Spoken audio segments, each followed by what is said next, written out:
Jika ada seseorang yang sholat di hotel Mekah namun dia bermakmum kepada imam Masjidil Haram, apakah sah berjamaahnya orang tersebut? Bapak-bapak, berjamaah sholat imam dengan makmum itu syarat paling inti yang berkaitan dengan pertanyaan ini dua. Pertama, tidak ada penghalang antara imam dengan makmum yang dimungkinkan makmum ini bisa sampai kepada imam tanpa ada membelakangi imam. Jadi bisa, kayak saya sholat nih berjamaah, saya di sini, makmum di sini, kalau nyamperin ke saya bisa nggak? Bisa, itu bisa. Tapi kalau yang di rumah itu nyamperin ke saya bisa nggak? Bisa, tapi harus apa? Bulak belok ngebelakangin imam. Dia harus jalan begitu tuh, jalan begitu, kemudian begini baru ke sini.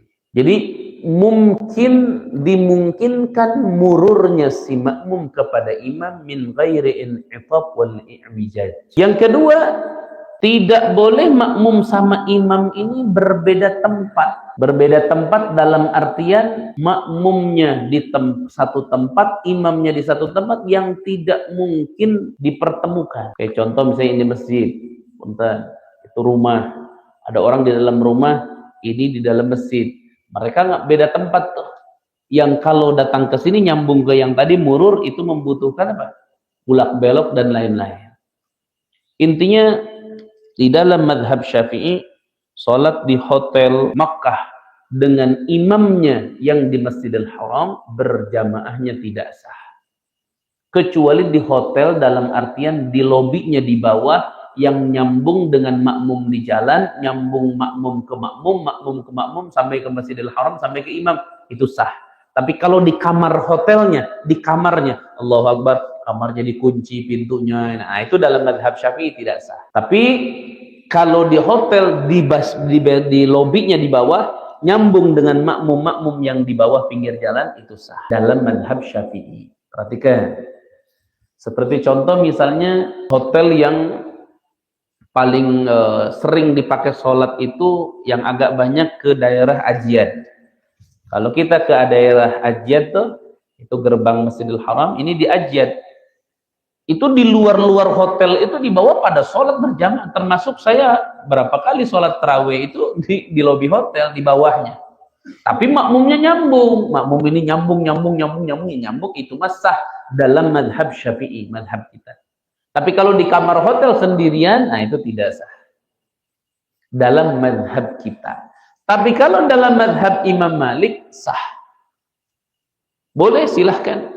Mau dalam hotel ke, yang penting makmum itu mengetahui geraknya imam dari ruku ke sujud, dari ruku ke i'tidal ke sujud, dan seterusnya. Yang penting mesti tahu itu. Nah, kesimpulannya sekarang. Kesimpulannya, udah Ustadz jangan panjang lebar kayak tadi, sah apa enggak? Saya jawab sah sholatnya.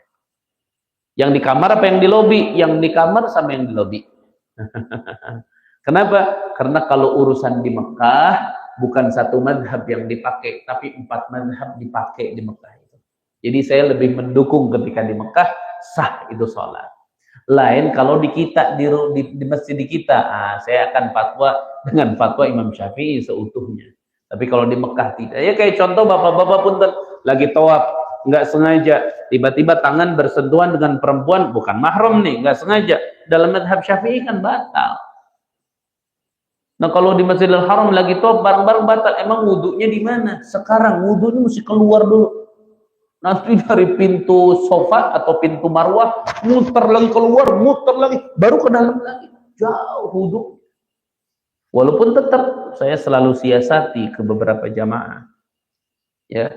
Tapi intinya ketika bersentuhan laki-laki dan perempuan tidak disengaja, dalam madhab lain tidak batal. Maka saya selalu menyampaikan tidak batal wudhunya. Sudah lanjutin saja. Tapi dalam madhab Syafi'i tetap hukumnya batal. Hanya kondisi di Mekah itu lebih jangan sampai kita terlalu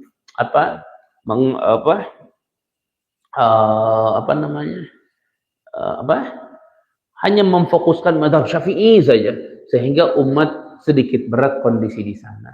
Ya, nah, itu inti jawabannya ya. Wallahu a'lam bishawab.